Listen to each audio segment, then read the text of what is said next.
Most organizations have limited resources allocated towards cybersecurity, so it is essential to prioritize tasks relating to securing applications and systems. If all our business applications were organized in a classic risk matrix, we could quickly determine the ones to go after first. And that is exactly what ColorTokens delivers in the risk dashboard.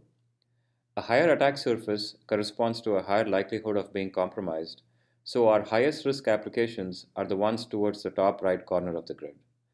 Let's take a look at how ColorTokens determines the residual risk of an application.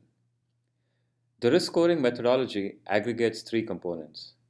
The first is vulnerability, which captures inherent security gaps and weaknesses. The second is exposure, which measures the entry points and attack boundaries.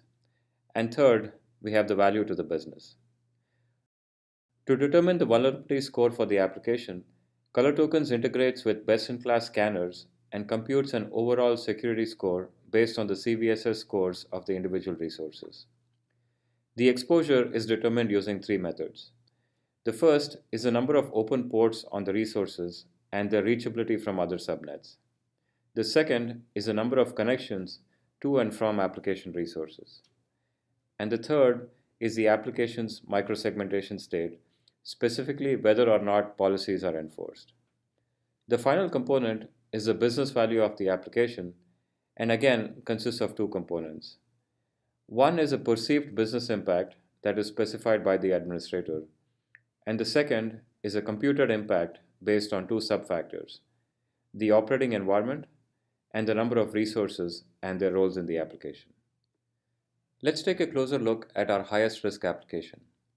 It has a computed residual risk score of 9 out of 10, in large part due to three factors: its importance to the business, its high exposure, and some existing vulnerabilities. So let's address this high risk application by designing and enforcing microsegmentation policies. I've already defined and verified the microsegmentation policies for this application, and I'm now enforcing them.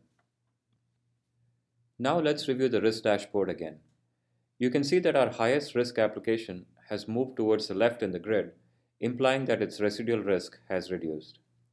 And the risk score has indeed reduced significantly. In particular, the exposure has reduced from high to medium, and this is a direct result of enforcing the zero trust microsegmentation policy. We can now move on to the next highest risk application.